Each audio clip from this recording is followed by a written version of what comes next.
Nah, ya pakai kopi lah. ya.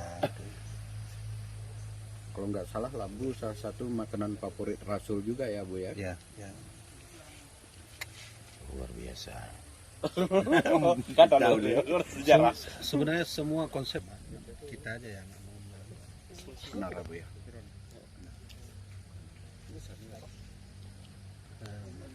jadi ini bukan pemanis ya, kopi ya. Kopi dan gula aren. Gula Ya, aren. gula arennya yang original. Yang original. Kenapa bisa mahal sekali kopi yang seperti kayak di Di Panama itu. Panama? Apa sebabnya? Faktor penanamannya juga apa, ada masuk unsur Yang green tea. Iya. Ini apa? Taiti, Pak. Teh.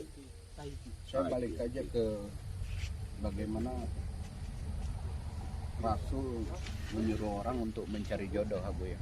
Ya, ya. Nah, orang yang soleha, baik, dari keturunan yang baik, kaya, dan kalau bisa punya intelijensi. Si Gesa Panama ini, Gesa itu nama kemukiman di Ethiopia. Ini nama kampung di situ. Ya, itu dibawa dari Ethiopia semua Bang. Ya, Penduduknya. ya. Dia karena tumbuhnya di pegunungan liar, dia belum ada pengaruh buruk dari dunia luar tuh. Dari lingkungan Oh, yang masih ya. organik sekali. Iya.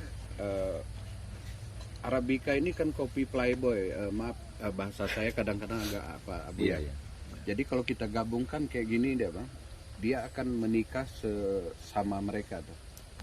Nah, melalui bunga, melalui angin, kemudian melalui serangga dan yang lain-lain tuh. Nah, si Gesa itu nggak ada menikah dengan kopi lain Bang. Karena dia hanya sendiri. Iya, dia. Makanya itu yang dimurnikan oleh orang Panama diperlakukan, dan kebetulan di Panama itu kan, Panama itu di ujung Meksiko, Venezuela, kemudian dia di tengah dan diapit oleh dua samudra Abu ya. Uap samudra itu kemudian yang menjadi hujan di negara Panamanya Bang.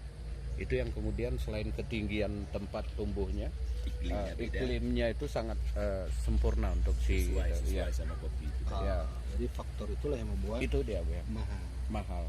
Rasanya itu ya apa ya, saya pernah biasa-biasa saja Bu ya, tetapi ketika masuk ke mulut kita itu kayak dimasukin tepung yang enak sekali ya Bu ya. Jadi lemaknya itu memang menyebar di mulut. Oh, keluar lemak. Aroma buahannya juga itu baru kelas-kelas yang biasa lah. Nah, pahitnya sama sekali nggak ada karena gongsengnya bagus. Berarti di pengolahannya kunci ya. Iya Bang. Dari tanah sampai ke tukang gongseng itu 90. Kalau barista yang dekat mesin itu 10% aja Bang. Oh, 10%. itu udah tambahan aja ya. Ya, tapi anak-anak muda kita lebih banyak ngejar yang 10%-nya tentu. Yang baristanya ya. Gitu, ya, karena Yang aslinya udah nampak ditinggalin keren ya. ya. Itu keren, nampak keren ya. Ya. Jadi kalau begitu kan, abang kan ada pengalaman di bidang kopi. Jadi filosofi kopi bagi abang sendiri itu apa dalam kehidupan kita sehari? Saya izin Nggak cari di Google kan? Cuma enggak Bang. Berapa bulan yang lalu ada teman saya namanya buku tentang puisi dan filosofi pada kopi Bang. Oh iya. Dan dia paksa aku untuk membuat itu karena aku bukan seniman sebenarnya Bu ya. Tapi gurunya seniman. Seniman bukan Ya. kopi filosofi. Gurunya Lebih seniman. dari seniman. Saya akan Ini kita bicara tasawuf, beliau juga lebih mahir nih. Kita mau ngomong yang kayak kira abang nih nggak tahu apa nih. Nah, ini yang saya buat Abu ya. Iya. Saya bacakan aja untuk Abu ya. Iya. Bismillahirrahmanirrahim. Oke, puisi tentang filosofi kopi oleh Pak Gembel, pemilik Seladang. Seladang Kopi. Oke. Ya. Kopi adalah jembatan menuju keniscayaan telos. Telos itu bahasa Yunani tujuan akhir lah Bang. Itu telos.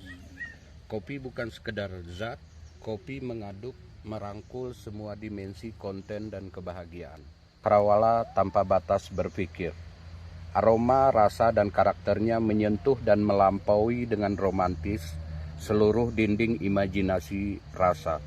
Kopi adalah diwan candu dan cinta yang padanya lupa untuk mengenal kasta. Kopi adalah diwan dalam cawan kedaulatan seorang hamba menuju akhir yang revolusioner. Itu menurut saya. Tunggal, hanya kopi saja. Iya, Jadi nggak ada rokok situ kan? nggak ada rokok Abu ya. Iya, baik. Abu ya ini paling bisa mengingatkan saya izin minta ngerokok juga. Mengingatkan. Ya itu kopi aja. Nah, Jadi andai simbol rokok masuk dalam filosofi itu, sepertinya berubah filosofi itu ya. pasti ya Bu ya. Pasti. Pasti. Nggak menetap seperti yang dibaca tadi ya. Enggak. Ya. Nah, Ya. karena di awal-awal para filsuf kita dari Islam, saya lupa nama dia, ada bukunya yang sangat besar di sana.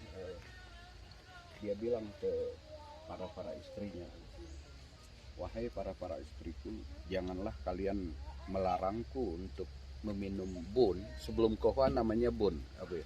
Sebelum Ya, kopi. sebelum kok ya, karena bun adalah minuman para junjungan yang mulia, dan bun membuat saya tetap terjaga ketika orang-orang terlelap, membuat saya semakin dekat dengan pencipta. Jadi ya jadi Yang siapa tadi? ya saya lupa namanya Bu ya. Seorang filosof. Iya, filsuf Muslim, dan itu dia buat di kafe pertama di dunia itu ada di Istanbul tahun 14-an tuh, Be. Eropa masih goblok waktu itu Bang, nggak ngerti kopi. Masih di Turki asli. Ya, Turki masih. Ya. Nah, dan saya bilang ke teman rinduan untuk membalikkan kafe seperti waktu pertama di Istanbul. Jadi bukan tempat orang androidan, bukan ini sekarang, tapi membahas kitab-kitab di kafe itu. Itu akan menarik. Ya. Nah, jadi Sudah jalankan itu. kan jambunya di sana Bu ya. Saya ingin buat jambunya namanya kopi dan filsafat. Jadi ada kitab-kitab untuk dibahas. Nah, insya Allah tahun depan ini akan berubah lagi ya Bu ya, karena iya. Ya. Dan kalau mungkin kan nanti kami bisa mengundang Abu ya, karena internetnya juga lagi diperbaikin Abu. Iya, ya. Ya, saya ingin ada tempat orang ngobrol dan nggak usah ada channelnya, jadi nggak cari uang di situ. Semua orang boleh ngobrol apa aja Bu ya. Nah termasuk ya bagaimana kopi, rokok, dan Islam di Nusantara itu menarik untuk dibahas. Itu menarik. Betul. Ya. Jadi apa yang sudah kita bahas tadi, demikianlah yang membuat santainya Tengku Umar menghadapi jihad. Pesan terakhir beliau gimana? Insya Allah si ngobong tanya jip kopi di kedai Melabu atau alun kasahid. Dan syahid, dan beliau syahid setelah itu. Iya Bang. Saya justru cerita sama adik-adik, saya lebih suka melihat apa yang melatar belakangi beliau mengeluarkan itu. Ya. Nah, jadi saya bilang Tengku Umar adalah, selain dia jenius, kenapa dia nggak ngobrol waktu? Insya Allah pip ganja sih Pak. Tapi kenapa kopi? Waktu ganja itu nggak dilarang. Nah itu pertama. Yang kedua, Tengku Umar selalu berbagi kebahagiaan dengan pasukannya. Jadi hal-hal yang sedih menunjukkan bahwa Tengku Umar adalah sosok yang sosialita lah, Pak. Sosialita. Nah, jadi dia nggak, orang Aceh kalau ngobrol di warung kopi nggak ada waktu sedih Abu ya. Ya, jadi kalau ya itu senang. Nah. Maka begitulah santainya Tengku Umar menghadapi dia. Ya. Nah, jadi boleh itu konsep Tengku Umar itu boleh kita jalankan tuh ke depan yang Insya Allah Tengku. Bang. Kelalaian pemerintah Aceh adalah tidak mengangkat beliau sebagai selain pahlawan nasional. Ya. Bahasa sekarang apa? Ya. Kita kopi Aceh. Ya. Bagus konsep. Oke, ngopi-ngopi lagi. Ya, biar keluar inspirasi ya Pak Gembel ya. Oh iya. Berkahnya. Jadi bukan apa yang kita bicarakan sebenarnya. Iya. Ada pernah menemukan buku yang memang terkumpul semua penjelasan kopi atau filosofi kopi dalam konteks? Tidak ada satu buku khusus Abu ya. Bukan teman, mungkin kita nggak saudara sama mereka. Di Iran itu, karena dengan aliran Syiahnya itu, di akhir dari kalau kita ini apa itu bang namanya, takziahnya itu mereka menyebut para peminum kopi. Gitu loh. Ya, Kata di akhirnya. ya, tapi kan saya lebih memegang bukan kerennya orang Iran tuh, tapi buruknya Syiah dengan tragedi Karbala ya Bu ya. Ya, jadi saya nggak mengitu. Ya. Boleh tuh berjihad terus dalam bidang itu. Karena kita lihat Aceh tak pernah lepas dari yang namanya kopi. Tokoh kita pun faktanya juga Ya, suka kopi. Dan itu perlu ditelusuri lebih dalam. Apa yang membuat mengeluarkan kalimat terakhir tentang kopi? Kamu gitu kan? ya, Kalau saya belum dapat lagi. ya Bu ya. Ya. Nah, Teguh Umar tokoh yang paling menyembunyikan apa yang sesungguhnya. Jadi tanpa mengurangi semangat bertempur, berjihad para pasukannya, dia selalu mengajaknya senang-senang tuh. Nah, walaupun dia tahu dia akan kalah, dia nggak akan ngobrol tentang itu. Nah, itu. Nah, Ya. tapi kan banyak pemimpin kita yang suka curhat juga Bu ya.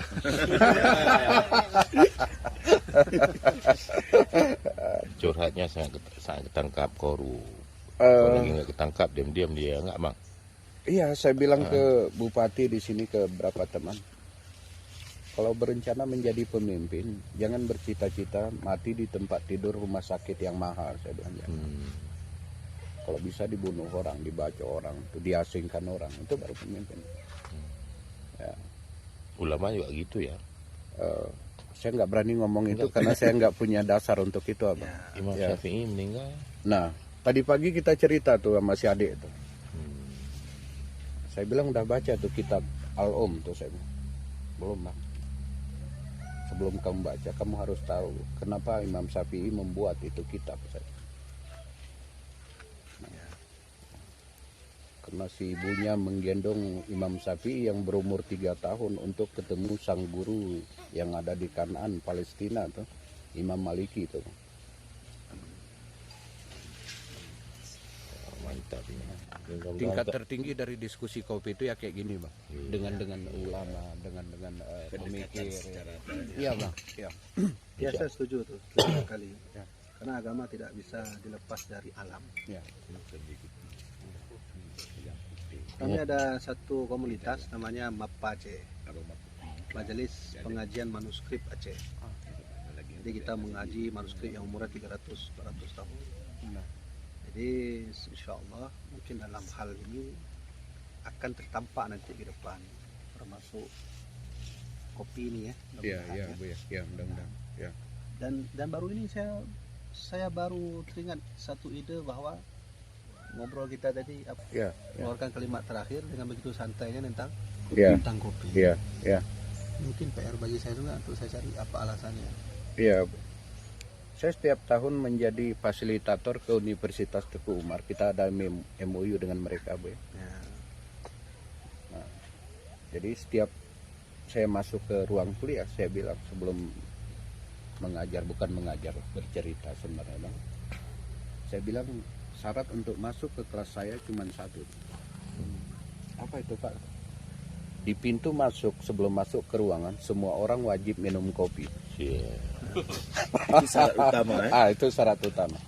Nah, dan nggak ada mahasiswa yang nggak datang karena dari kelas sebelah juga ikut masuk. Nah, karena kita rubah nuansa kuliahnya tuh.